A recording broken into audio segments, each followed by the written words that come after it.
श्री शिवाय नमस्तुभ्यम। आज की कथा में आप सभी भक्तों का हार्दिक स्वागत है। भगवान भोलेनाथ और माता पार्वती की कृपा सदैव आप और आपके समस्त परिवार पर बनी रहे। अब तक की सभी कथाएं सुनने के लिए, वीडियो को लाइक करने के लिए और बहुत ही प्यारे प्यारे कमेंट्स करने के लिए आप सभी भक्तों का बहुत बहुत आभार। और अब भगवान शिव का ध्यान करके आज की पावन कथा का प्रारंभ करते हैं। ब्रह्मा जी कहते हैं, हे मुनीश्वर, इसी बीच में वहां दक्ष तथा देवता आदि के सुनते हुए आकाशवाणी ने यह यथार्थ बात कही। रे दुराचारी दक्ष, ओ दंभाचार परायण महामूढ़, यह तूने कैसा अनर्थकारी कर्म कर डाला। ओ मूर्ख, शिव भक्तराज दधीची के कथन को भी तूने प्रामाणिक नहीं माना, जो तेरे लिए सब प्रकार से आनंददायक और मंगलकारी था। वे ब्राह्मण देवता तुझे दुस्सह शाप देकर तेरी यज्ञशाला से निकल गए, तो भी तुझ मूढ़ ने अपने मन में कुछ भी नहीं समझा। उसके बाद तेरे घर में मंगलमयी सती देवी स्वतः पधारी, जो तेरी अपनी ही पुत्री थी, किंतु तूने उनका भी परम आदर नहीं किया। ऐसा क्यों हुआ? ज्ञान दुर्बल दक्ष, तूने सती और महादेव जी की पूजा नहीं की। यह क्या किया? मैं ब्रह्मा जी का बेटा हूँ, ऐसा समझकर तू व्यर्थ ही घमंड में भरा रहता है और इसलिए तुझ पर मोह छा गया है। वे सती देवी ही सत्पुरुषों की आराध्या देवी हैं अथवा सदा आराधना करने के योग्य हैं। वे समस्त पुण्यों का फल देने वाली, तीनों लोकों की माता, कल्याण स्वरूपा और भगवान शंकर के आधे अंग में निवास करने वाली हैं। वे सती देवी ही पूजित होने पर सदा संपूर्ण सौभाग्य प्रदान करने वाली हैं। वे ही महेश्वर की शक्ति हैं और अपने भक्तों को सब प्रकार के मंगल देती हैं। वे सती देवी ही पूजित होने पर सदा संसार का भय दूर करती हैं, मनोवांछित फल देती हैं तथा वे ही समस्त उपद्रवों को नष्ट करने वाली देवी हैं। वे सती ही सदा पूजित होने पर कीर्ति और संपत्ति प्रदान करती हैं। वे ही पराशक्ति तथा भोग और मोक्ष प्रदान करने वाली परमेश्वरी हैं। वे सती ही जगत को जन्म देने वाली माता, जगत की रक्षा करने वाली अनाद शक्ति और प्रलय काल में जगत का संहार करने वाली हैं। वे जगन माता सती ही भगवान विष्णु की माता रूप से सुशोभित होने वाली तथा ब्रह्मा, इंद्र, चंद्र, अग्नि एवं सूर्यदेव आदि की जननी मानी गई हैं। वे सती ही तप, धर्म और दान आदि का फल देने वाली हैं। वे ही शंभु शक्ति महादेवी हैं तथा दुष्टों का हनन करने वाली परात्पर शक्ति हैं। ऐसी महिमा वाली सती देवी, जिनकी सदा प्रिय धर्म पत्नी है, उन भगवान महादेव को तूने यज्ञ में भाग नहीं दिया। अरे तू कैसा मूढ़ और कुविचारी है। भगवान शिव ही सबके स्वामी तथा परात्पर परमेश्वर हैं। वे समस्त देवताओं के सम्यक सेव्य हैं और सबका कल्याण करने वाले हैं। इन्हीं के दर्शन की इच्छा से सिद्ध पुरुष तपस्या करते हैं और इन्हीं के साक्षात्कार की अभिलाषा मन में लेकर योगी लोग योग साधना में प्रवृत्त होते हैं। अनंत धन धान्य और यज्ञ याग आदि का सबसे महान फल यही बताया गया है कि भगवान शंकर का दर्शन सुलभ हो। शिव ही जगत का धारण पोषण करने वाले हैं। वे ही समस्त विद्याओं के पति एवं सब कुछ करने में समर्थ हैं। आदि विद्या के श्रेष्ठ स्वामी और समस्त मंगलों के भी मंगल वे ही हैं। दुष्ट दक्ष, तूने उनकी शक्ति का आज सत्कार नहीं किया है, इसलिए इस यज्ञ का विनाश हो जाएगा। पूजनीय व्यक्तियों की पूजा न करने से अमंगल होता ही है। तूने परम पूज्य शिव स्वरूपा सती का पूजन नहीं किया है। शेष नाग अपने सहस्त्र मस्तकों से प्रतिदिन प्रसन्नतापूर्वक जिनके चरणों की रज धारण करते हैं, उन्हीं भगवान शिव की शक्ति सती देवी थी। जिनके चरण कमलों का निरंतर ध्यान और सादर पूजन करके ब्रह्मा जी ब्रह्मत्व को प्राप्त हुए हैं, उन्हीं भगवान शिव की प्रिय पत्नी सती देवी थी। जिनके चरण कमलों का निरंतर ध्यान और सादर पूजन करके इंद्र आदि लोकपाल अपने अपने उत्तम पद को प्राप्त हुए हैं, वे भगवान शिव संपूर्ण जगत के पिता हैं और शक्ति स्वरूपा सती देवी जगत की माता कही गई हैं। मूढ़ दक्ष, तूने उन माता पिता का सत्कार नहीं किया, फिर तेरा कल्याण कैसे होगा?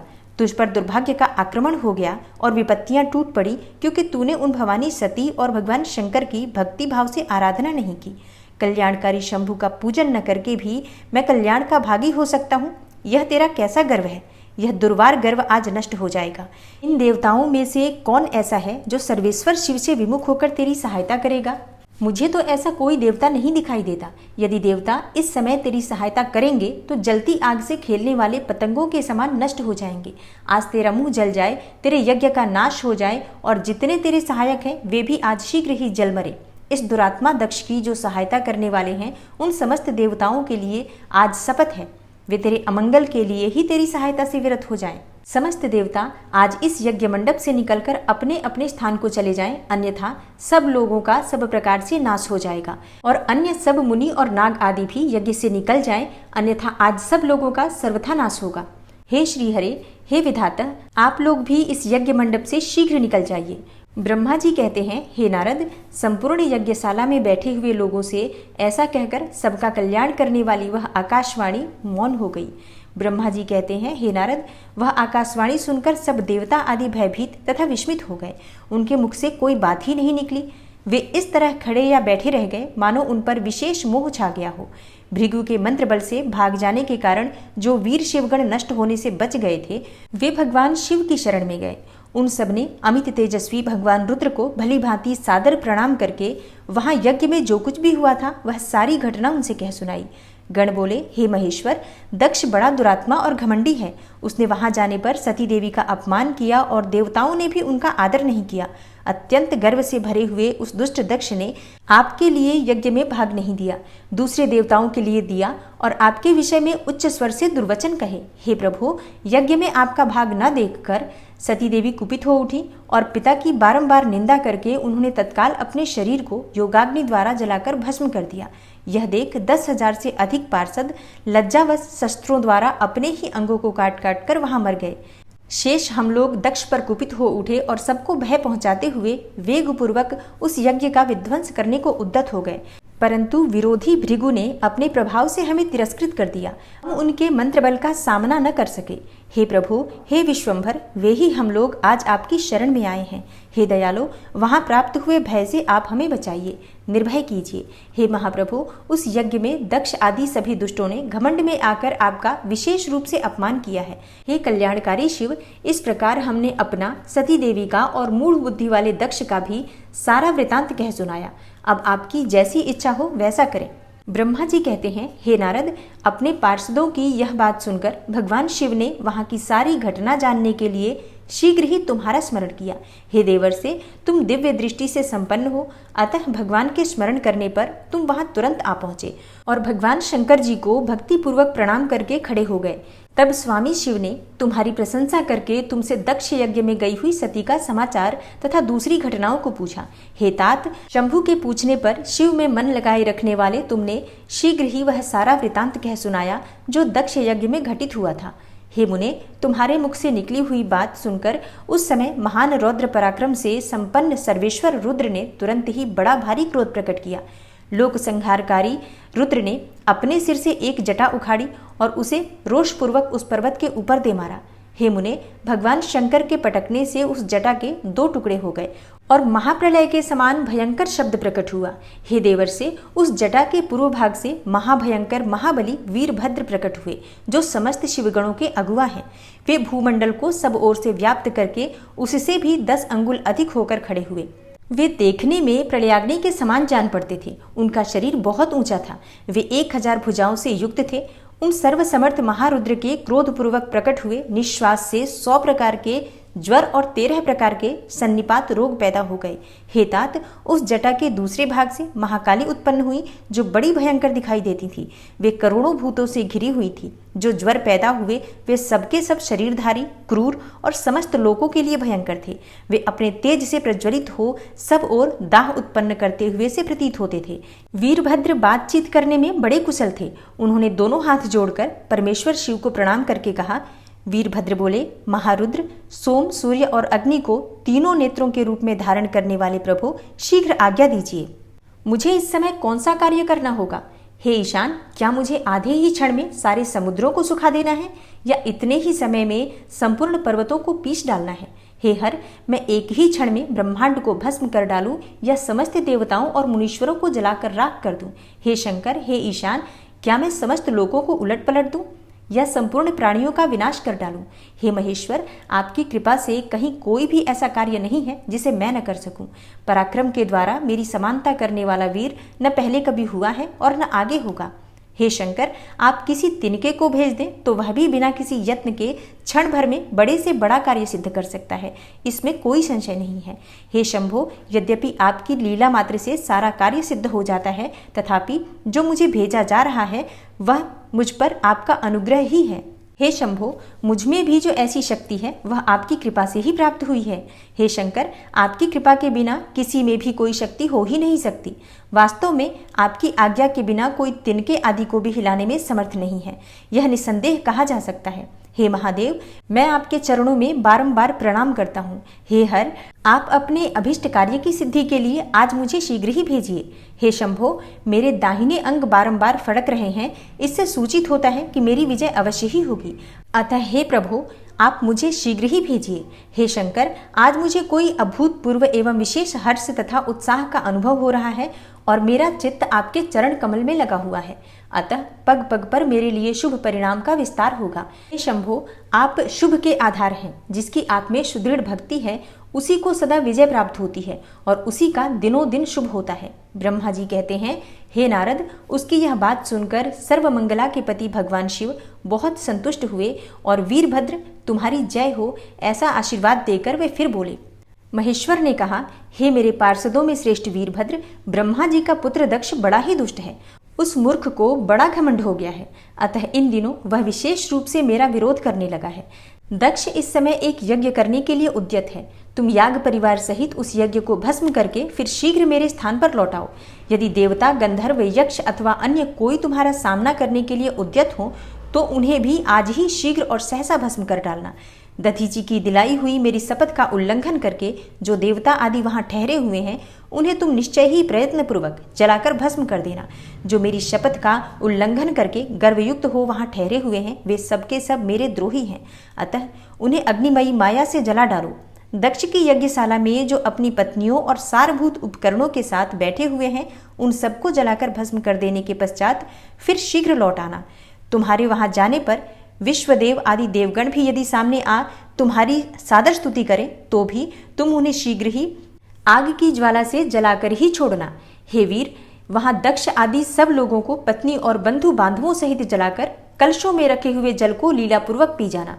ब्रह्मा जी कहते हैं, हे नारद, जो वैदिक मर्यादा के पालक, काल के भी शत्रु तथा सबके ईश्वर हैं, वे भगवान रुद्र रोष से लाल आंखें किए महावीर वीरभद्र से ऐसा कहकर चुप हो गए। तदनंतर ब्रह्मा जी कहते हैं, हे नारद, महेश्वर के इस वचन को आदरपूर्वक सुनकर वीरभद्र बहुत संतुष्ट हुए। उन्होंने महेश्वर को प्रणाम किया। तत्पश्चात उन देवाधिदेव शूली की उपर्युक्त आज्ञा को सिरोधार्य करके वीरभद्र वहां से शीघ्र ही दक्ष के यज्ञ मंडप की ओर चले। भगवान शिव ने केवल शोभा के लिए उनके साथ करोड़ों महावीर गणों को भेज दिया जो प्रलयाग्नि के समान तेजस्वी थे। वे कौतूहलकारी प्रबल वीर प्रमथगण वीरभद्र के आगे और पीछे भी चल रहे थे। काल के भी काल भगवान रुद्र के वीरभद्र सहित जो लाखों पार्षद गण थे उन सबका स्वरूप रुद्र के ही समान था। उन गणों के साथ महात्मा वीरभद्र भगवान शिव के समान ही वेशभूषा धारण किए रथ पर बैठकर यात्रा कर रहे थे। उनके 1,000 भुजाएं थी, शरीर में नागराज लिपटे हुए थे। वीरभद्र बड़े प्रबल और भयंकर दिखाई देते थे। उनका रथ बहुत ही विशाल था। उसमें 10,000 सिंह जोते जाते थे जो प्रयत्न पूर्वक उस रथ को खींचते थे। उसी प्रकार बहुत से प्रबल सिंह, शार्दूल, मगर, मत्स्य और सहस्त्रों हाथी उस रथ के पार्श्वभाग की रक्षा करते थे। काली, कात्यायनी, ईशानी, चामुंडा, मुंडमर्दिनी, भद्रकाली, भद्रा, त्वरिता तथा वैष्णवी इन नवदुर्गाओं के साथ समस्त भूत गणों के साथ महाकाली दक्ष का विनाश करने के लिए चली। डाकिनी, शाकिनी, भूत, प्रमथ, गुह्यक, कुष्मांड, परपट, चटक, ब्रह्म राक्षस, भैरव तथा क्षेत्रपाल आदि ये सभी वीर भगवान शिव की आज्ञा का पालन एवं दक्ष के यज्ञ का विनाश करने के लिए तुरंत चल दिए। और इनके सिवा 64 गणों के साथ योगिनियों का मंडल भी सहसा कुपित हो दक्ष यज्ञ का विनाश करने के लिए वहां से प्रस्थित हुआ। इस प्रकार कोटि कोटि गण एवं विभिन्न प्रकार के गणाधीश वीरभद्र के साथ चले। उस समय भेरियों की गंभीर ध्वनि होने लगी। नाना प्रकार के शब्द करने वाले शंख बज उठे। भिन्न भिन्न प्रकार की सींगें बजने लगी। हे महामुने, सेना सहित वीरभद्र की यात्रा के समय वहां बहुत से सुखद शकुन होने लगे। इस प्रकार जब प्रमथ गणों सहित वीरभद्र ने प्रस्थान किया तब उधर दक्ष तथा देवताओं को बहुत से अशुभ लक्षण दिखाई देने लगे। देवर्षि यज्ञ विध्वंस की सूचना देने वाले त्रिविध उत्पात प्रकट होने लगे। दक्ष की बाईं आंख, बाईं भुजा और बाईं जांघ फड़कने लगी। हे तात, वाम अंगों का वह फड़कना सर्वथा अशुभ सूचक था और नाना प्रकार के कष्ट मिलने की सूचना दे रहा था। उस समय दक्ष की यज्ञशाला में धरती डोलने लगी। दक्ष को दोपहर के समय दिन में ही अद्भुत तारे दिखाई देने लगे। दिशाएं मलिन हो गईं। सूर्यमंडल चितकबरा दिखने लगा और उस पर हजारों घेरे पड़ गए, जिससे वह भयंकर जान पड़ता था। बिजली और अग्नि के समान दीप्तिमान तारे टूट टूट कर गिरने लगे तथा और भी बहुत से भयानक अपशकुन होने लगे। इसी बीच में वहां आकाशवाणी प्रकट हुई, जो संपूर्ण देवताओं और विशेषतः दक्ष को अपनी बात सुनाने लगी। आकाशवाणी बोली, ओ दक्ष, आज तेरे जन्म को धिक्कार है। तू महामूढ़ और पापात्मा है। भगवान हर की ओर से आज तुझे महान दुख प्राप्त होगा, जो किसी तरह टल नहीं सकता। अब यहाँ तेरा हाहाकार भी नहीं सुनाई देगा।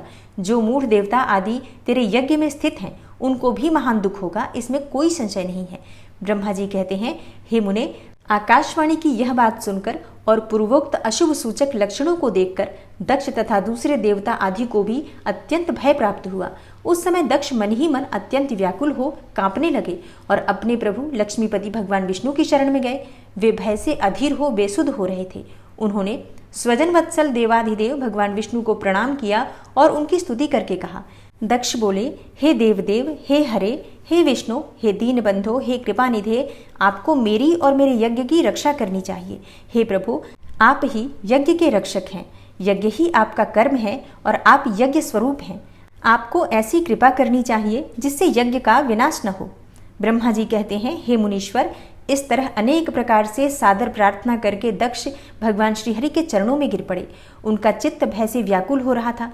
तब जिनके मन में घबराहट हो गई थी, उन प्रजापति दक्ष को उठाकर और उनकी पूर्वोक्त बात सुनकर भगवान विष्णु ने देवाधिदेव शिव का स्मरण किया। अपने प्रभु एवं महान ऐश्वर्य से युक्त परमेश्वर शिव का स्मरण करके शिव तत्व के ज्ञाता श्रीहरि दक्ष को समझाते हुए बोले। श्रीहरि ने कहा, हे दक्ष, मैं तुमसे तत्व की बात बता रहा हूँ, तुम मेरी बात ध्यान देकर सुनो। मेरा यह वचन तुम्हारे लिए सर्वथा हितकर तथा महामंत्र के समान सुखदायक होगा। हे दक्ष, तुम्हें तत्व का ज्ञान ही नहीं है, इसलिए तुमने सबके अधिपति परमात्मा शंकर की अवहेलना की है। ईश्वर की अवहेलना से सारा कार्य सर्वथा निष्फल हो जाता है। केवल इतना ही नहीं, पग पग पर विपत्ति भी आती है। जहाँ अपूज्य पुरुषों की पूजा होती है और पूजनीय पुरुष की पूजा नहीं की जाती, वहाँ दरिद्रता, मृत्यु तथा भय, ये तीनों संकट अवश्य ही प्राप्त होंगे। इसलिए संपूर्ण प्रयत्न से तुम्हें भगवान वृषभध्वज का सम्मान करना चाहिए। महेश्वर का अपमान करने से ही तुम्हारे ऊपर महान भय उपस्थित हुआ है। हम सब लोग प्रभु होते हुए भी आज तुम्हारी दुर्नीति के कारण जो संकट आया है, उसे टालने में समर्थ नहीं है। यह मैं तुमसे सच्ची बात कहता हूँ। ब्रह्मा जी कहते हैं, हे नारद, भगवान विष्णु का यह वचन सुनकर दक्ष चिंता में डूब गए। उनके चेहरे का रंग उड़ गया और वे चुपचाप पृथ्वी पर खड़े रह गए। इसी समय भगवान रुद्र के भेजे हुए गणनायक वीरभद्र अपनी सेना के साथ यज्ञ स्थल में जा पहुंचे। वे सब के सब बड़े शूरवीर, निर्भय तथा रुद्र के समान ही पराक्रमी थे। भगवान शंकर की आज्ञा से आए हुए उन गणों की गणना असंभव थी। वे वीर शिरोमणि रुद्र सैनिक जोर जोर से सिंहनाद करने लगे। उनके उस महानाद से तीनों लोक गूंज उठे। आकाश धूल से ढक गया और दिशाएं अंधकार से आवृत हो गईं। सातों द्वीपों से युक्त पृथ्वी अत्यंत भय से व्याकुल हो पर्वत, वन और कानूनों सहित कांपने लगी तथा संपूर्ण समुद्रों में ज्वार आ गया। इस प्रकार समस्त लोकों का विनाश करने में समर्थ उस विशाल सेना को देखकर समस्त देवता आदि चकित हो गए। सेना के उद्योग को देखकर दक्ष के मुंह से खून निकल आया। वे अपनी स्त्री को साथ ले भगवान विष्णु के चरणों में दंड की भांति गिर पड़े और इस प्रकार बोले। दक्ष ने कहा, हे विष्णु, हे महाप्रभु, आपके बल से ही मैंने इस महान यज्ञ का आरंभ किया है। सत्कर्म की सिद्धि के लिए आप ही प्रमाण माने गए हैं। हे विष्णु, आप कर्मों के साक्षी तथा यज्ञों के प्रतिपालक हैं। महाप्रभु, आप वेदोक्त धर्म तथा ब्रह्मा जी के भी रक्षक हैं। अतः हे प्रभु, आपको मेरे इस यज्ञ की रक्षा करनी चाहिए, क्योंकि आप ही सबके प्रभु हैं। ब्रह्मा जी कहते हैं, दक्ष की अत्यंत दीनतापूर्ण बातें सुनकर भगवान विष्णु उस समय शिव तत्व से विमुख हो दक्ष को समझाने के लिए इस प्रकार बोले। श्री हरि विष्णु ने कहा, हे दक्ष, इसमें संदेह नहीं कि मुझे तुम्हारे यज्ञ की रक्षा करनी चाहिए, क्योंकि धर्म परिपालन विषयक जो मेरी सत्य प्रतिज्ञा है वह सर्वत्र विख्यात है। परंतु दक्ष, मैं जो कुछ तुमसे कहता हूँ उसे तुम सुनो। इस समय अपनी क्रूरतापूर्ण बुद्धि को त्याग दो। देवताओं के क्षेत्र नैमिषारण्य में जो अद्भुत घटना हुई थी, क्या तुम्हें उसका स्मरण नहीं हो रहा? क्या तुम अपनी कुबुद्धि के कारण उसे भी भूल गए? यहाँ कौन भगवान रुद्र के कोप से तुम्हारी रक्षा करने में समर्थ है? हे दक्ष, तुम्हारी रक्षा किसको अभिमत नहीं है, परंतु जो तुम्हारी रक्षा करने को उद्यत होता है वह अपनी दुर्बुद्धि का ही परिचय देता है। हे दुर्मते, क्या कर्म है और क्या अकर्म, इसे तुम नहीं समझ पा रहे। केवल कर्म ही कभी कुछ करने में समर्थ नहीं हो सकता। जिसके सहयोग से कर्म में कुछ करने की सामर्थ्य आती है उसी को तुम स्वकर्म समझो। भगवान शिव के बिना दूसरा कोई कर्म में कल्याण करने की शक्ति देने वाला नहीं है। जो शांत हो, ईश्वर में मन लगाकर उनकी भक्ति पूर्वक कार्य करता है, उसी को भगवान शिव तत्काल उस कर्म का फल देते हैं। और जो मनुष्य केवल ज्ञान का सहारा लेकर अनीश्वरवादी हो जाते या ईश्वर को नहीं मानते हैं, वे शतकोटि कल्पों तक नरक में ही पड़े रहते हैं। फिर वे कर्म पाश में बंधे हुए जीव प्रत्येक जन्म में नरकों की यातना भोगते हैं, क्योंकि वे केवल सकाम कर्म के ही स्वरूप का आश्रय लेने वाले होते हैं। ये शत्रुमर्दन वीरभद्र जो यज्ञशाला के आंगन में आ पहुंचे हैं, भगवान रुद्र की क्रोधाग्नि से प्रकट हुए हैं। इस समय समस्त रुद्रगणों के नायक यही हैं। ये हम लोगों के विनाश के लिए यहाँ आए हैं, इसमें कोई संशय नहीं है। कोई भी कार्य क्यों न हो, वस्तुतः इनके लिए कुछ भी अशक्य है ही नहीं। ये महान सामर्थ्यशाली वीरभद्र सब देवताओं को अवश्य जलाकर ही शांत होंगे, इसमें संशय नहीं जान पड़ता। मैं भ्रम से महादेव जी की शपथ का उल्लंघन करके जो यहाँ ठहरा रहा, उसके कारण तुम्हारे साथ मुझे भी इस कष्ट का सामना करना ही पड़ेगा। भगवान विष्णु इस प्रकार कह ही रहे थे कि वीरभद्र के साथ शिवगणों की सेना का समुद्र उमड़ आया। समस्त देवता आदि ने उसे देखा। ब्रह्मा जी कहते हैं, हे नारद, उस समय देवताओं के साथ शिवगणों का घोर युद्ध आरंभ हो गया। उसमें सारे देवता पराजित हुए और भागने लगे। वे एक दूसरे का साथ छोड़कर स्वर्गलोक में चले गए। उस समय केवल महाबली इंद्र आदि लोकपाल ही उस दारुण संग्राम में धैर्य धारण करके उत्सुकता पूर्वक खड़े रहे। तदनंतर इंद्र आदि सब देवता मिलकर उस समरांगण में बृहस्पति जी को विनीत भाव से नमस्कार करके पूछने लगे। लोकपाल बोले, गुरुदेव बृहस्पति, हे तात, हे महाप्राज्ञ, हे दयानिधे, शीघ्र बताइए, हम जानना चाहते हैं कि क्या हमारी विजय होगी और हमारी विजय कैसे होगी। उनकी यह बात सुनकर बृहस्पति ने प्रयत्नपूर्वक भगवान शंभु का स्मरण किया और ज्ञान दुर्बल महेंद्र से कहा। बृहस्पति बोले, हे इंद्र, भगवान विष्णु ने पहले जो कुछ कहा था वह सब इस समय घटित हो गया। मैं उसी को स्पष्ट कर रहा हूँ, सावधान होकर सुनो। समस्त कर्मों का फल देने वाला जो कोई ईश्वर है वह कर्ता का ही आश्रय लेता है। कर्म करने वाले को ही उस कर्म का फल देता है, और जो कर्म करता ही नहीं उसको फल देने में वह भी समर्थ नहीं है। अतः जो ईश्वर को जानकर उसका आश्रय लेकर सत्कर्म करता है, उसी को उस कर्म का फल प्राप्त होता है, ईश्वर द्रोही को नहीं। मंत्र, न औषधियां, न समस्त अभिचारिक कर्म, न लौकिक पुरुष, न ही कर्म, न वेद, न पूर्व और उत्तर मीमांसा तथा न नाना वेदों से युक्त अन्यान्य शास्त्र ही ईश्वर को जानने में समर्थ होते हैं, ऐसा प्राचीन विद्वानों का कथन है। अनन्य शरण भक्तों को छोड़कर दूसरे लोग संपूर्ण वेदों को 10,000 बार स्वाध्याय करके भी महेश्वर को भली भांति नहीं जान सकते। यह महाश्रुति का कथन है। अवश्य भगवान शिव के अनुग्रह से ही सर्वथा शांत, निर्विकार एवं उत्तम दृष्टि से सदा शिव के तत्व का साक्षात्कार अर्थात ज्ञान हो सकता है। हे सुरेश्वर, क्या कर्तव्य है और क्या अकर्तव्य, इसका विवेचन करना अभिष्ट होने पर मैं जो इससे सिद्धि का उत्तम अंश है उसी का प्रतिपादन करूंगा। तुम अपने हित के लिए उसे ध्यान देकर सुनो। हे इंद्र, तुम लोकपालों के साथ आज नादान बनकर दक्ष यज्ञ में आ गए। बताओ तो यहाँ आकर क्या पराक्रम करोगे। भगवान रुद्र जिनके सहायक हैं, ऐसे ये परम क्रोधी रुद्रगण इस यज्ञ में विघ्न डालने के लिए आए हैं और अपना काम पूरा करेंगे, इसमें कोई संशय नहीं है। मैं सत्य कहता हूँ कि इस यज्ञ के विघ्न का निवारण करने के लिए वस्तुतः तुम में से किसी के पास भी सर्वथा कोई उपाय है ही नहीं। बृहस्पति की यह बात सुनकर वे इंद्र सहित समस्त लोकपाल बड़ी चिंता में पड़ गए। तब महावीर रुद्रगणों से घिरे हुए वीरभद्र ने मन ही मन भगवान शंकर का स्मरण करके इंद्र आदि लोकपालों को डांटा और इसके पश्चात रुद्रगणों के नायक वीरभद्र ने रोष से भरकर तुरंत ही संपूर्ण देवताओं को तीखे बाणों से घायल कर दिया। उन बाणों की चोट खाकर इंद्र आदि समस्त सुरेश्वर भागते हुए 10 दिशाओं में चले गए। जब लोकपाल चले गए और देवता भाग खड़े हुए, तब वीरभद्र अपने गणों के साथ यज्ञशाला के समीप गए।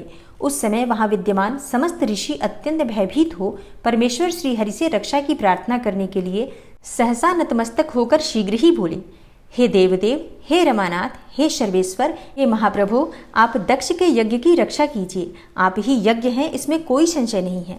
यज्ञ आपका कर्म, रूप और अंग है। आप ही यज्ञ के रक्षक हैं। अतः दक्ष यज्ञ की रक्षा कीजिए। आपके सिवा दूसरा कोई इसका रक्षक है ही नहीं।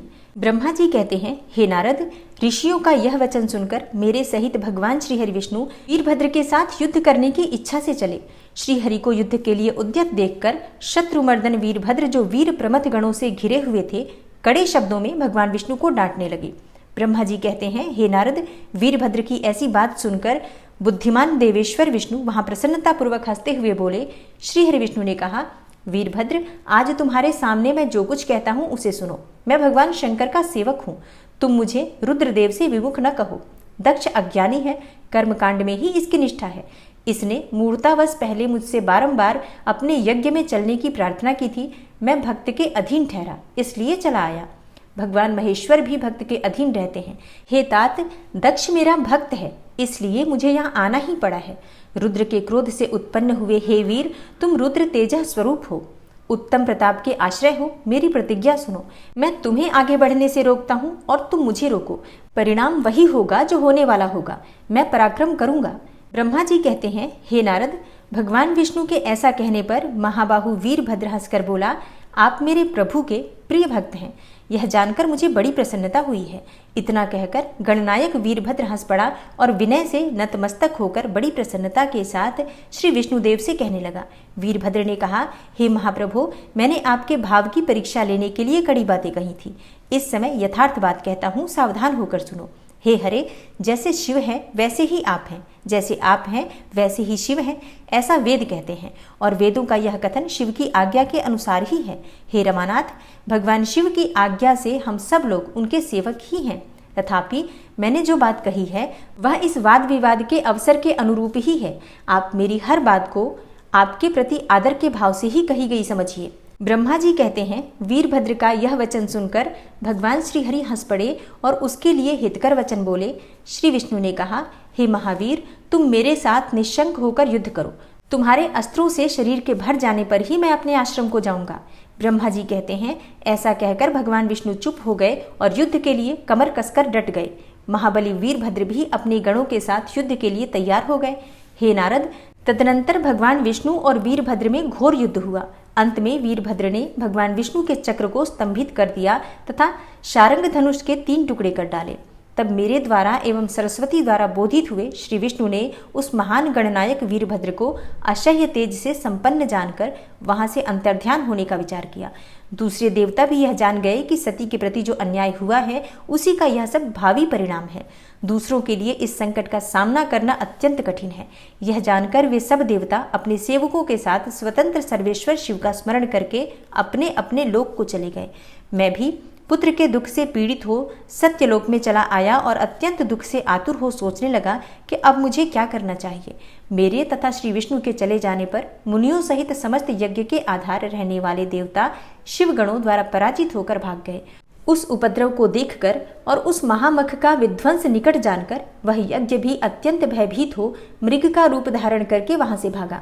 मृग के रूप में आकाश की ओर भागते देख वीरभद्र ने उसे पकड़ लिया और उसका मस्तक काट डाला। फिर उन्होंने मुनियों तथा देवताओं के अंग भंग कर दिए और बहुतों को मार डाला। प्रतापी मणिभद्र ने भृगु को उठाकर पटक दिया और उनकी छाती को पैर से दबाकर तत्काल उनकी दाढ़ी मूछ नोच ली। चंड ने बड़े वेग से पुषा के दांत उखाड़ लिए, क्योंकि पूर्व काल में जिस समय महादेव जी को दक्ष के द्वारा गालियां दी जा रही थी उस समय वे दांत दिखा दिखाकर हंस रहे थे। नंदी ने भग को रोषपूर्वक पृथ्वी पर दे मारा और उनकी दोनों आंखें निकाल ली, क्योंकि जब दक्ष शिवजी को शाप दे रहे थे उस समय वे आंखों के संकेत से अपना अनुमोदन सूचित कर रहे थे। वहां रुद्रगण नायकों ने स्वधा, स्वाहा और दक्षिणा देवियों की बड़ी विडंबना अर्थात दुर्दशा की और वहां जो मंत्र तंत्र तथा दूसरे लोग थे उनका भी बहुत तिरस्कार किया। ब्रह्मपुत्र दक्ष भय के मारे अंतर्वेदी के भीतर छिप गए। वीरभद्र उनका पता लगाकर उन्हें बलपूर्वक पकड़ लाए। फिर उनके दोनों गाल पकड़कर उन्होंने उनके मस्तक पर तलवार से आघात किया, परंतु योग के प्रभाव से दक्ष का सिर अभेद्य हो गया था, इसलिए कट ही नहीं सका। जब वीरभद्र को ज्ञात हुआ कि संपूर्ण अस्त्र शस्त्रों से इनके मस्तक का भेदन नहीं हो सकता, तब उन्होंने दक्ष की छाती पर पैर रखकर दबाया और दोनों हाथों से गर्दन मरोड़कर तोड़ डाली। फिर शिवद्रोही दुष्ट दक्ष के उस सिर को गणनायक वीरभद्र ने अग्निकुंड में डाल दिया। तदनंतर जैसे सूर्य घोर अंधकार राशि का नाश करके उदयाचल पर आरूढ़ होते हैं, उसी प्रकार वीरभद्र दक्ष और उनके यज्ञ का विध्वंस करके कृतकार्य हो तुरंत ही वहां से उत्तम कैलाश पर्वत को चले गए। वीरभद्र को काम पूरा करके आया देखकर परमेश्वर शिव मन ही मन बहुत संतुष्ट हुए और उन्होंने उन्हें वीर प्रमथ गणों का अध्यक्ष बना दिया। ब्रह्मा जी कहते हैं, हे नारद, भक्तवत्सल भगवान विष्णु राजा क्षुभ का हित साधन करने के लिए ब्राह्मण का रूप धारण करके दधीची के आश्रम पर गए। वहां उन जगत गुरु श्री हरि ने शिव भक्त शिरोमणि ब्रह्मर्षि दधीची को प्रणाम करके क्षुभ के कार्य की सिद्धि के लिए उद्यत होकर उनसे यह बात कही। श्री हरि विष्णु बोले, भगवान शिव की आराधना में तत्पर रहने वाले अविनाशी ब्रह्मर्षि दधीची, मैं तुमसे एक वर मांगता हूँ, उसे तुम मुझे दे दो। शुभ के कार्य की सिद्धि चाहने वाले देवाधिदेव श्रीहरि के इस प्रकार याचना करने पर शैव शिरोमणि दधीची ने शीघ्र ही भगवान विष्णु से इस प्रकार कहा। दधीची बोले, हे ब्रह्मन, आप क्या चाहते हैं यह मुझे ज्ञात हो गया है। आप क्षुभ का काम बनाने के लिए साक्षात भगवान श्री हरि विष्णु ही ब्राह्मण का रूप धारण करके यहाँ आए हैं। इसमें संदेह नहीं है कि आप पूरे मायावी हैं, किंतु हे देवेश, हे जनार्दन, मुझे भगवान रुद्र की कृपा से भूत भविष्य और वर्तमान तीनों कालों का ज्ञान सदा ही बना रहता है। हे सुव्रत, मैं आपको जानता हूँ, आप पापहारी श्री हरि एवं विष्णु हैं। यह ब्राह्मण का वेश छोड़िए, दुष्ट बुद्धि वाले राजा क्षुभ ने आपकी आराधना की है, इसलिए आप यहाँ पधारे हैं। हे भगवान, हे हरे, आपकी भक्तवत्सलता को मैं भी जानता हूँ, यह छल छोड़िए, अपने रूप को ग्रहण कीजिए और भगवान शंकर के स्मरण में मन लगाइए। मैं भगवान शंकर की आराधना में लगा रहता हूँ। ऐसी दशा में भी यदि मुझसे किसी को भय हो तो आप उसे यत्नपूर्वक सत्य की शपथ के साथ कहिए। मेरा मन शिव के स्मरण में ही लगा रहता है, मैं कभी झूठ नहीं बोलता। इस संसार में किसी देवता या दैत्य से भी मुझे कोई भय नहीं होता। श्री हरि विष्णु बोले, उत्तम व्रत का पालन करने वाले दधीची, तुम्हारा भय सर्वथा नष्ट ही है, क्योंकि तुम शिव की आराधना में तत्पर रहते हो, इसलिए सर्वज्ञ हो। परंतु मेरे कहने से तुम एक बार अपने प्रतिद्वंदी राजा क्षुभ से जाकर कह दो कि राजेंद्र, मैं तुमसे डरता हूँ।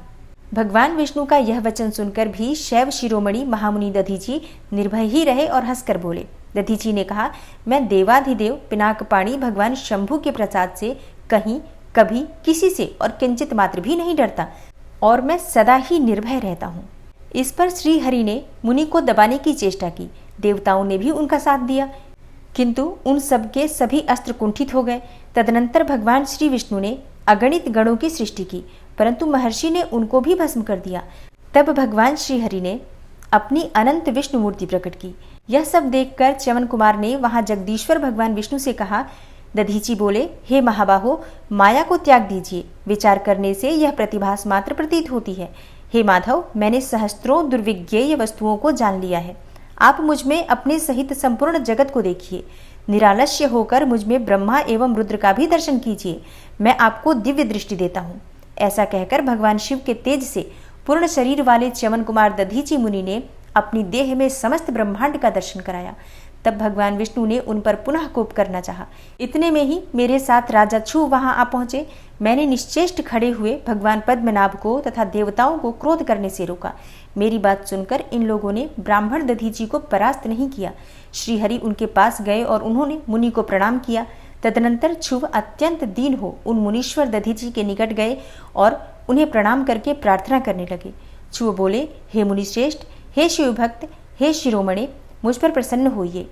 परमेश्वर, आप दुर्जनों की दृष्टि से दूर रहने वाले हैं, मुझ पर कृपा कीजिए। ब्रह्मा जी कहते हैं, हे नारद, राजा क्षुभ की यह बात सुनकर तपस्या की निधि ब्राह्मण दधीची ने उन पर अनुग्रह किया। तत्पश्चात श्री विष्णु आदि को देखकर वे मुनि क्रोध से व्याकुल हो गए और मन ही मन शिव का स्मरण करके भगवान विष्णु तथा देवताओं को शाप देने लगे। दधीची ने कहा, देवराज इंद्र सहित देवताओं और मुनीश्वरों, तुम लोग रुद्र की क्रोधाग्नि से श्री विष्णु तथा अपने गणों सहित पराजित और ध्वस्त हो जाओ।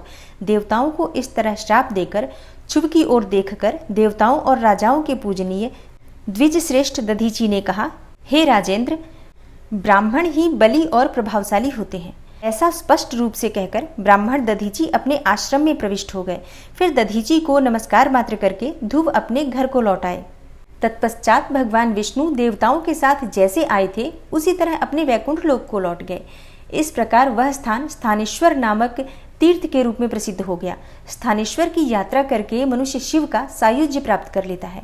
हे तात, मैंने तुम्हें संक्षेप से क्षुभ और दधीची के विवाद की कथा सुनाई और भगवान शंकर को छोड़कर केवल ब्रह्मा और विष्णु को ही जो श्राप प्राप्त हुआ था उसका वर्णन भी किया। जो क्षुभ और दधीची के विवाद संबंधी इस प्रसंग का नित्य पाठ करता है वह अपमृत्यु को जीतकर देह त्याग के पश्चात ब्रह्मलोक को जाता है। जो इसका पाठ करके रणभूमि में प्रवेश करता है उसे कभी मृत्यु का भय नहीं होता तथा वह निश्चय ही विजयी होता है। नारद जी कहते हैं, हे विधाता, हे महाप्राज्ञ, आप शिव तत्व का साक्षात्कार कराने वाले हैं। आपने यह बड़ी अद्भुत एवं रमणीय शिवलीला सुनाई है। हे तात, वीरभद्र जब दक्ष के यज्ञ का विनाश करके कैलाश पर्वत पर चले गए तब क्या हुआ, यह भी हमें बताइए। तब ब्रह्मा जी बोले, हे नारद, रुद्रदेव के सैनिकों ने जिनके अंग भंग कर दिए थे वे समस्त पराजित देवता और मुनि उस समय मेरे लोक में आए। वहां मुझ स्वयंभू को नमस्कार करके सबने बारंबार मेरा स्तवन किया, फिर अपने विशेष क्लेश को पूर्ण रूप से सुनाया। उसे सुनकर मैं पुत्र शोक से पीड़ित हो गया और अत्यंत व्यग्र हो व्यथित चित्त से बड़ी चिंता करने लगा। फिर मैंने बड़ी ही भक्ति भाव से भगवान विष्णु का स्मरण किया। इससे मुझे समयोचित ज्ञान प्राप्त हुआ। तदनंतर देवताओं और मुनियों के साथ मैं विष्णुलोक में गया और वहां भगवान विष्णु को नमस्कार एवं नाना प्रकार के स्तोत्रों द्वारा उनकी स्तुति करके उनसे अपना दुख निवेदन किया। मैंने कहा, हे देव, जिस तरह से भी यह यज्ञ पूर्ण हो, यजमान जीवित हो और समस्त देवता तथा मुनि सुखी हो जाएं, वैसा उपाय कीजिए। हे देवदेव, हे रमानाथ, हे देव सुखदायक विष्णु, हम देवता और मुनि निश्चय ही आपकी शरण में आए हैं। मुझ ब्रह्मा की यह बात सुनकर भगवान लक्ष्मीपति विष्णु, जिनका मन सदा शिव में ही लगा रहता है और जिनके हृदय में कभी दीनता नहीं आती, शिव का स्मरण करके इस प्रकार बोले। श्री हरि विष्णु ने कहा, देवताओं, परम समर्थ तेजस्वी पुरुष से कोई अपराध बन जाए तो भी उसके बदले में अपराध करने वाले मनुष्यों के लिए वह अपराध मंगलकारी नहीं हो सकता। हे विधाता, समस्त देवता परमेश्वर शिव के अपराधी हैं, क्योंकि इन्होंने भगवान शंभु को यज्ञ का भाग नहीं दिया। अब तुम सब लोग शुद्ध हृदय से शीघ्र ही प्रसन्न होने वाले उन भगवान शिव के पैर पकड़कर उन्हें प्रसन्न करो, उनसे क्षमा मांगो। जिन भगवान के कुपित होने पर यह सारा जगत नष्ट हो जाता है तथा जिनके शासन से लोकपालों सहित यज्ञ का जीवन शीघ्र ही समाप्त हो जाता है, वे भगवान महादेव इस समय अपनी प्राण वल्लभा सती से बिछुड़ गए हैं तथा अत्यंत दुरात्मा दक्ष ने अपने दुर्वचन रूपी बाणों से उनके हृदय को पहले से ही घायल कर दिया है। अतः तुम लोग शीघ्र ही जाकर उनसे अपने अपराधों के लिए क्षमा मांगो। हे विधे, उन्हें शांत करने का केवल यही सबसे बड़ा उपाय है। मैं समझता हूँ ऐसा करने से भगवान शंकर को संतोष होगा। यह मैंने सच्ची बात कही है। हे ब्रह्मन, मैं भी तुम सब लोगों के साथ शिव के निवास स्थान पर चलूंगा और उनसे क्षमा मांगूंगा।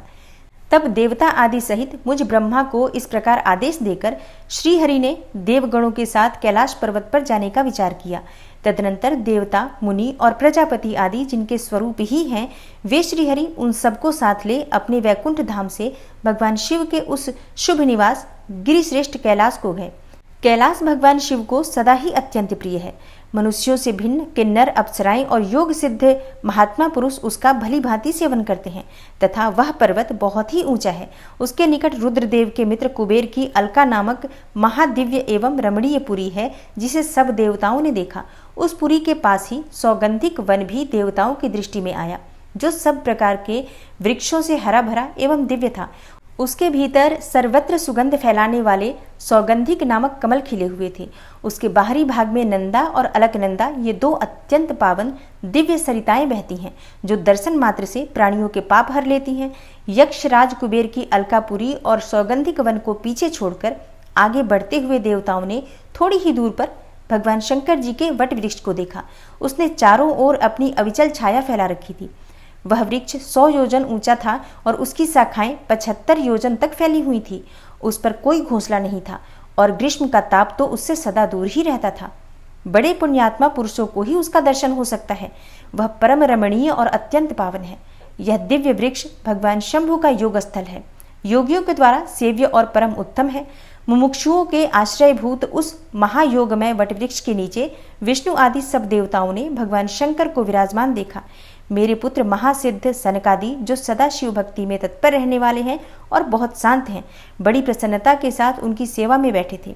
भगवान शिव का श्री विग्रह परम शांत दिखाई देता था। उनके सखा कुबेर, जो गुह्यकों और राक्षसों के स्वामी हैं, अपने सेवक गणों तथा कुटुंबी जनों के साथ सदा विशेष रूप से उनकी सेवा किया करते हैं। वे परमेश्वर शिव उस समय तपस्वी जनों को परम प्रिय लगने वाला सुंदर रूप धारण किए बैठे थे। भस्म आदि से उनके अंगों की बड़ी शोभा हो रही थी। भगवान शिव अपने वत्सल स्वभाव के कारण सारे संसार के सुहृद हैं। हे नारद, उस दिन वे एक कुशा आसन पर बैठे हुए थे। उन सब संतों के सुनते हुए तुम्हारे प्रश्न करने पर तुम्हें उत्तम ज्ञान का उपदेश दे रहे थे। वे बायां चरण अपनी दाईं जांघ पर और बायां हाथ अपने बाएं घुटने पर रखे, कलाई में रुद्राक्ष की माला डाले, सुंदर तर्क मुद्रा से विराजमान थे। इस रूप में भगवान शिव का दर्शन करके उस समय विष्णु आदि सब देवताओं ने दोनों हाथ जोड़ मस्तक झुकाकर तुरंत उनके चरणों में प्रणाम किया। मेरे साथ भगवान विष्णु को आया देख सत्पुरुषों के आश्रयदाता भगवान रुद्र उठकर खड़े हो गए और उन्होंने सिर झुकाकर उन्हें प्रणाम भी किया। फिर विष्णु आदि सब देवताओं ने जब भगवान शिव को प्रणाम कर लिया, तब उन्होंने मुझे नमस्कार किया। ठीक उसी तरह जैसे लोगों को उत्तम गति प्रदान करने वाले भगवान विष्णु प्रजापति कश्यप को प्रणाम करते हैं। तत्पश्चात देवताओं, सिद्धों, गणाधीशों और महर्षियों से नमस्कृत तथा स्वयं भी श्री विष्णु एवं मुझको नमस्कार करने वाले भगवान शिव ने श्री हरि से आदर पूर्वक वार्तालाप आरंभ किया। देवताओं द्वारा भगवान शिव की स्तुति, भगवान शिव का देवता आदि के अंगों के ठीक होने और दक्ष के जीवित होने का वरदान देना, श्रीहरि आदि के साथ यज्ञ मंडप में पधारकर शिव का दक्ष को जीवित करना तथा दक्ष और विष्णु आदि के द्वारा उनकी स्तुति करना। देवताओं ने भगवान शिव जी की अत्यंत विनय के साथ स्तुति करते हुए अंत में कहा, आप पर अर्थात उत्कृष्ट, परमेश्वर, परात्पर तथा परात्परतर हैं। आप सर्वव्यापी विश्वमूर्ति महेश्वर को नमस्कार है। आप विष्णु कलत्र, विष्णु क्षेत्र, भानु, भैरव, शरणागत वत्सल, त्रयंबक तथा विहरणशील हैं और आप ही मृत्युंजय हैं। शोक भी आपका ही रूप है। आप त्रिगुण एवं गुणात्मा हैं। चंद्रमा, सूर्य और अग्नि आपके ही नेत्र हैं। आप सबके कारण तथा धर्म मर्यादा स्वरूप हैं। आपको नमस्कार है। आपने अपने ही तेज से संपूर्ण जगत को व्याप्त कर रखा है। आप निर्विकार, प्रकाशपूर्ण, चिदानंद स्वरूप और पर ब्रह्म परमात्मा हैं। हे महेश्वर, ब्रह्मा, विष्णु, इंद्र और चंद्र आदि समस्त देवता तथा मुनि आपसे ही उत्पन्न हुए हैं। चूंकि आप अपने शरीर को 8 भागों में विभक्त करके समस्त संसार का पोषण करते हैं, इसलिए अष्टमूर्ति कहलाते हैं। आप ही सबके आदि कारण हैं, करुणा में ईश्वर हैं। आपके भय से यह वायु चलती है। आपके भय से अग्नि जलाने का काम करती है। आपके भय से सूर्य तपता है और आपके ही भय से मृत्यु सब ओर दौड़ती फिरती है। हे दया सिंधु, हे महेशान, हे परमेश्वर, प्रसन्न होइए। हम नष्ट और अचेत हो रहे हैं, अतः सदा ही हमारी रक्षा कीजिए, रक्षा कीजिए। हे नाथ, करुणानिधे, हे शंभो, आपने अब तक नाना प्रकार की आपत्तियों से जिस तरह हमें सदा सुरक्षित रखा है, उसी तरह आज भी आप हमारी रक्षा कीजिए। हे नाथ, हे दुर्गेश, आप शीघ्र ही कृपा करके इस अपूर्ण यज्ञ का और प्रजापति दक्ष का भी उद्धार कीजिए। भग को अपनी आंखें मिल जाएं, यजमान दक्ष जीवित हो जाएं, पुषा के दांत जम जाएं और भृगु की दाढ़ी मूछ पहले जैसी हो जाए। हे शंकर, आयुधों और पत्थरों की वर्षा से जिनके अंग भंग हो गए हैं, उन देवता आदि पर आप सर्वथा अनुग्रह करें, जिससे पूर्णतः आरोग्य लाभ हो। हे नाथ, यज्ञ कर्म पूर्ण होने पर जो कुछ शेष रहे, वह सब आपका पूरा पूरा भाग हो, उसमें और कोई हस्तक्षेप न करे। हे रुद्रदेव, आपके भाग से ही यज्ञ पूर्ण हो, अन्यथा नहीं। ऐसा कहकर मुझ ब्रह्मा के साथ सभी देवता अपराध क्षमा कराने के लिए उद्यत हो हाथ जोड़ भूमि पर दंड के समान पड़ गए। ब्रह्मा जी कहते हैं, हे नारद, मुझ ब्रह्मा, लोकपाल, प्रजापति तथा मुनियों सहित श्रीपति विष्णु के अनुनय विनय करने पर परमेश्वर शिव प्रसन्न हो गए। देवताओं को आश्वासन देकर हंसकर उन पर अनुग्रह करते हुए करुणानिधान परमेश्वर शिव ने कहा, श्री महादेव जी बोले, सुरश्रेष्ठ ब्रह्मा और विष्णुदेव, आप दोनों सावधान होकर मेरी बात सुने, मैं सच्ची बात कहता हूँ। हे तात, आप दोनों की सभी बातों को मैंने सदा ही माना है। दक्ष के यज्ञ का यह विध्वंस मैंने नहीं किया है। दक्ष स्वयं ही दूसरों से द्वेष करते हैं। दूसरों के प्रति जैसा बर्ताव किया जाएगा वह अपने लिए ही फलित होगा। अतः ऐसा कर्म कभी नहीं करना चाहिए जो दूसरों को कष्ट देने वाला हो। दक्ष का मस्तक जल गया है, इसलिए इनके सिर के स्थान में बकरे का सिर जोड़ दिया जाए। भग देवता मित्र की आंख से अपने यज्ञ भाग को देखें। हे तात, पुषा नामक देवता जिनके दांत टूट गए हैं, यजमान के दांतों से भली भांति पिसे गए यज्ञान्न का भक्षण करें। यह मैंने सच्ची बात बताई है। मेरा विरोध करने वाले भृगु की दाढ़ी के स्थान में बकरे की दाढ़ी लगा दी जाए। शेष सभी देवताओं के जिन्होंने मुझे यज्ञ भाग के रूप में यज्ञ की अवशिष्ट वस्तुएं दी हैं, सारे अंग पहले की भांति ठीक हो जाए। अध्वर्यु आदि याज्ञिकों में से जिनकी भुजाएं टूट गई हैं, वे अश्विनी कुमार की भुजाओं में से, और जिनके हाथ नष्ट हो गए हैं, वे पुषा के हाथों से अपने काम चलाएं। और यह मैंने आप लोगों के प्रेमवश कहा है। ब्रह्मा जी कहते हैं, हे नारद, ऐसा कहकर वेद का अनुसरण करने वाले सुर सम्राट चराचरपति दयालु परमेश्वर महादेव जी चुप हो गए। भगवान शंकर का यह भाषण सुनकर श्री विष्णु और ब्रह्मा सहित संपूर्ण देवता संतुष्ट हो उन्हें तत्काल साधुवाद देने लगे। तदनंतर भगवान शंभु को आमंत्रित करके मुझ ब्रह्मा और देवर्षियों के साथ श्री विष्णु अत्यंत हर्षपूर्वक पुनः दक्ष की यज्ञशाला की ओर चले। इस प्रकार उनकी प्रार्थना से भगवान विष्णु आदि देवताओं के साथ कनखल में स्थित प्रजापति दक्ष की यज्ञशाला में पधारे। उस समय रुद्रदेव ने वहां यज्ञ का और विशेषतः देवताओं तथा ऋषियों का जो वीरभद्र के द्वारा विध्वंस किया गया था उसे देखा। स्वाहा, स्वधा, पुषा, तुष्टि, धृति, सरस्वती, अन्य समस्त ऋषि और पितर, अग्नि तथा अन्यान्य बहुत से यक्ष, गंधर्व और राक्षस वहां पड़े थे। उनमें से कुछ लोगों के अंग तोड़ डाले गए थे, कुछ लोगों के बाल नोच लिए गए थे, और कितने ही उस सम्रांगण में अपने प्राणों से हाथ धो बैठे थे। उस यज्ञ की ऐसी दुर्वस्था देखकर भगवान शंकर ने अपने गणनायक महापराक्रमी वीरभद्र को बुलाकर हंसते हुए कहा, महाबाहु वीरभद्र, यह तुमने कैसा काम किया। हे तात, तुमने थोड़ी ही देर में देवता तथा ऋषि आदि को बड़ा भारी दंड दे दिया। हे वत्स, जिसने ऐसा द्रोहपूर्ण कार्य किया, इस विलक्षण यज्ञ का आयोजन किया और जिसे ऐसा फल मिला, उस दक्ष को तुम शीघ्र यहाँ ले आओ। भगवान शंकर के ऐसा कहने पर वीरभद्र ने बड़ी उतावली के साथ दक्ष का धड़ लाकर उनके सामने डाल दिया। दक्ष के उस शव को सिर से रहित देख लोक कल्याणकारी भगवान शंकर ने आगे खड़े हुए वीरभद्र से हंसकर पूछा, दक्ष का सिर कहाँ है। तब प्रभावशाली वीरभद्र ने कहा, हे प्रभु शंकर, मैंने तो उसी समय दक्ष के सिर को आग में होम दिया था। वीरभद्र की यह बात सुनकर भगवान शंकर ने देवताओं को प्रसन्नतापूर्वक वैसी ही आज्ञा दी जो पहले दे रखी थी। भगवान भव ने उस समय जो कुछ कहा था उसकी मेरे द्वारा पूर्ति कराकर श्री हरि आदि सब देवताओं ने भृगु आदि सबको शीघ्र ही ठीक कर दिया। तदनंतर शंभु के आदेश से प्रजापति के धड़ के साथ यज्ञ पशु बकरे का सिर जोड़ दिया गया। तब उस सिर के जोड़े जाते ही शंभु की शुभ दृष्टि पड़ने से प्रजापति के शरीर में प्राण आ गए और वे तत्काल सोकर जगे हुए पुरुष की भांति उठकर खड़े हो गए। उठते ही उन्होंने अपने सामने करुणानिधि भगवान शंकर को देखा। देखते ही दक्ष के हृदय में प्रेम उमड़ आया। उस प्रेम ने उनके अंतःकरण को निर्मल एवं प्रसन्न कर दिया। पहले महादेव जी से द्वेष करने के कारण उनका अंतःकरण मलिन हो गया था, परंतु उस समय शिव के दर्शन से वे तत्काल शरद ऋतु के चंद्रमा की भांति निर्मल हो गए। उनके मन में भगवान शिव की स्तुति करने का विचार उत्पन्न हुआ, परंतु वे अनुरागाधिक्य के कारण तथा अपनी मरी हुई पुत्री का स्मरण करके व्याकुल हो जाने के कारण तत्काल उनका स्तवन न कर सके। थोड़ी देर बाद मन स्थिर होने पर दक्ष ने लज्जित हो लोक शंकर शिव शंकर को प्रणाम किया और उनकी स्तुति आरंभ की। उन्होंने भगवान शंकर की महिमा गाते हुए बारंबार उन्हें प्रणाम किया। फिर अंत में कहा, हे परमेश्वर, आपने ब्रह्मा होकर सबसे पहले आत्मतत्व का ज्ञान प्राप्त करने के लिए अपने मुख से विद्या, तप और व्रत धारण करने वाले ब्राह्मणों को उत्पन्न किया था। जैसे ग्वाला लाठी लेकर गौओं की रक्षा करता है, उसी प्रकार मर्यादा का पालन करने वाले आप परमेश्वर दंड धारण किए उन साधु ब्राह्मणों की सभी विपत्तियों से रक्षा करते हैं। मैंने दुर्वचन रूपी बाणों से आप परमेश्वर को बींध डाला था, फिर भी आप मुझ पर अनुग्रह करने के लिए यहाँ आ गए। अब मेरी ही तरह अत्यंत दैन्यपूर्ण आशा वाले इन देवताओं पर भी कृपा कीजिए। हे भक्तवत्सल, हे दीनबंधो, हे शंभो, मुझ में आपको प्रसन्न करने के लिए कोई गुण नहीं है। आप षड्विध ऐश्वर्य से संपन्न परात्पर परमात्मा हैं, अतः अपने ही बहुमूल्य उदारतापूर्ण बर्ताव से मुझ पर संतुष्ट हो। ब्रह्मा जी कहते हैं, हे नारद, इस प्रकार लोक कल्याणकारी महाप्रभु महेश्वर शंकर की स्तुति करके विनीत चित्त प्रजापति दक्ष चुप हो गए। तदनंतर श्रीहरि विष्णु ने हाथ जोड़कर भगवान वृषभध्वज को प्रणाम करके प्रसन्नतापूर्ण हृदय और वाष्प गदगद वाणी द्वारा उनकी स्तुति प्रारंभ की। तदनंतर मैंने कहा, हे देवदेव, हे महादेव, हे करुणासागर, हे प्रभो, आप स्वतंत्र परमात्मा हैं, अद्वितीय एवं अविनाशी परमेश्वर हैं। हे देव, हे ईश्वर, आपने मेरे पुत्र पर अनुग्रह किया।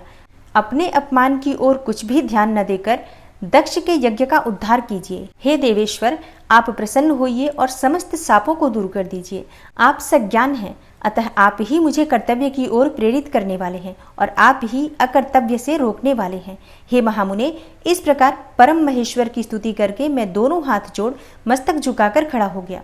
तब सुंदर विचार रखने वाले इंद्र आदि देवता और लोकपाल शंकर देव की स्तुति करने लगे।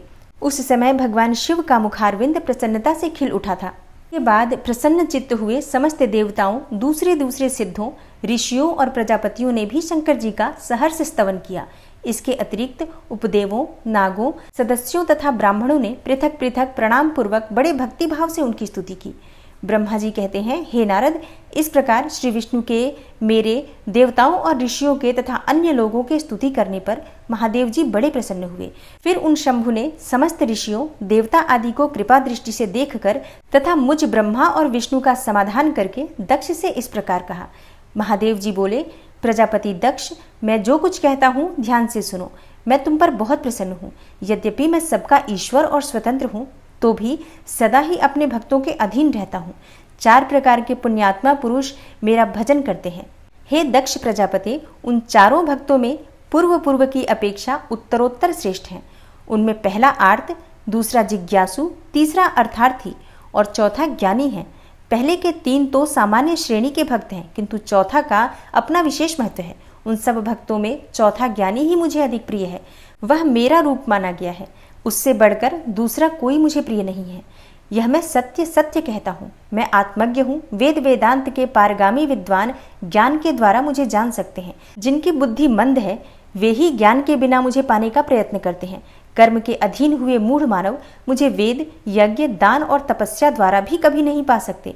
अतः दक्ष, आज से तुम बुद्धि के द्वारा मुझ परमेश्वर को जानकर ज्ञान का आश्रय ले समाहित चित्त होकर कर्म करो। हे प्रजापते, तुम उत्तम बुद्धि के द्वारा मेरी दूसरी बात भी सुनो। मैं अपने सगुण स्वरूप के विषय में भी इस गोपनीय रहस्य को धर्म की दृष्टि से तुम्हारे सामने प्रकट करता हूँ। जगत का परम कारण रूप मैं ही ब्रह्मा और विष्णु हूँ। मैं सबका आत्मा, ईश्वर और साक्षी हूँ। स्वयं प्रकाश तथा निर्विशेष हूँ। हे मुने, अपनी त्रिगुणात्मिका माया को स्वीकार करके मैं ही जगत की सृष्टि, पालन और संहार करता हुआ उन क्रियाओं के अनुरूप ब्रह्मा, विष्णु और रुद्र नाम धारण करता हूँ। उस अद्वितीय अर्थात भेद रहित केवल विशुद्ध मुझ पर ब्रह्म परमात्मा में ही अज्ञानी पुरुष ब्रह्म, ईश्वर तथा अन्य समस्त जीवों को भिन्न रूप से देखता है। जैसे मनुष्य अपने सिर और हाथ आदि अंगों में ये मुझसे भिन्न है, ऐसी परकीय बुद्धि कभी नहीं करता, उसी तरह मेरा भक्त प्राणी मात्र में भी मुझसे भिन्नता नहीं देखता। हे दक्ष, मैं, ब्रह्मा और विष्णु तीनों स्वरूपतः एक ही हैं तथा हम ही संपूर्ण जीव रूप हैं।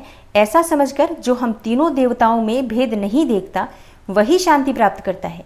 जो नराधम हम तीनों देवताओं में भेद बुद्धि रखता है, वह निश्चय ही जब तक चंद्रमा और तारे रहते हैं तब तक नरक में निवास करता है। हे दक्ष, यदि कोई विष्णु भक्त होकर मेरी निंदा करेगा और मेरा भक्त होकर विष्णु की निंदा करेगा, तो तुम्हें दिए हुए पूर्वोक्त सारे शाप उन्हीं दोनों को प्राप्त होंगे और निश्चय ही उन्हें तत्वज्ञान की प्राप्ति नहीं हो सकती। ब्रह्मा जी कहते हैं, हे मुने, भगवान महेश्वर के इस सुखदायक वचन को सुनकर सब देवता, मुनि आदि को उस अवसर पर बड़ा हर्ष हुआ। कुटुंब सहित दक्ष बड़ी प्रसन्नता के साथ शिव भक्ति में तत्पर हो गया। वे देवता आदि भी शिव को ही सर्वेश्वर जानकर भगवान शिव के भजन में लग गए। जिसने जिस प्रकार परमात्मा शंभु की स्तुति की थी, उसे उसी प्रकार संतुष्ट चित्त हुए शंभु ने वर दिया। हे मुने, तदनंतर भगवान शिव की आज्ञा पाकर प्रसन्न चित्त हुए शिव भक्त दक्ष ने शिव के ही अनुग्रह से अपना यज्ञ पूरा किया। उन्होंने देवताओं को तो यज्ञ भाग दिए ही, शिव को भी पूर्ण भाग दिया, साथ ही ब्राह्मणों को दान दिया। इस तरह उन्हें शंभु का अनुग्रह प्राप्त हुआ। इस प्रकार महादेव जी के उस महान कर्म का विधि पूर्वक वर्णन किया गया। प्रजापति ने ऋत्विजों के सहयोग से उस यज्ञ कर्म को विधिवत समाप्त किया। हे मुनीश्वर, इस प्रकार पर ब्रह्म स्वरूप शंकर के प्रसाद से वह दक्ष का यज्ञ पूरा हुआ। तदनंतर सब देवता और ऋषि संतुष्ट होकर भगवान शिव के यश का वर्णन करते हुए अपने अपने स्थान को चले गए। दूसरे लोग भी उस समय वहां से सुखपूर्वक विदा हो गए। मैं और श्री विष्णु भी अत्यंत प्रसन्न हो भगवान शिव के सर्व मंगलदायक श्रेयस का निरंतर गान करते हुए अपने अपने स्थान को सानंद चले आए। सत्पुरुषों के आश्रयभूत महादेव जी भी दक्ष से सम्मानित होकर प्रीति और प्रसन्नता के साथ गणों सहित अपने निवास स्थान कैलाश पर्वत को चले गए। अपने पर्वत पर आकर शंभु ने अपनी प्रिया सती का स्मरण किया और प्रधान प्रधान गणों से उनकी कथा कही। इस प्रकार दक्ष कन्या सती यज्ञ में अपने शरीर को त्याग कर फिर हिमालय की पत्नी मैना के गर्भ से उत्पन्न हुई। यह बात प्रसिद्ध है। फिर वहां तपस्या करके गौरी शिवा ने भगवान शिव का पति रूप में वर्ण किया। वे उनके वामांग में स्थान पाकर अद्भुत लीलाएं करने लगी। हे नारद, इस तरह मैंने तुमसे सती के परम अद्भुत दिव्य चरित्र का वर्णन किया है, जो भोग और मोक्ष को देने वाला तथा संपूर्ण कामनाओं को पूर्ण करने वाला है। यह उपाख्यान पाप को दूर करने वाला, पवित्र एवं परम पावन है। स्वर्ग, यश तथा आयु को देने वाला तथा पुत्र पौत्र रूप फल प्रदान करने वाला है। हे तात, जो भक्तिमान पुरुष भक्ति भाव से लोगों को यह कथा सुनाता है, वह इस लोक में संपूर्ण कर्मों का फल पाकर परलोक में परम गति को प्राप्त कर लेता है। ओम नमः शिवाय। श्री शिवाय नमस्तुभ्यम।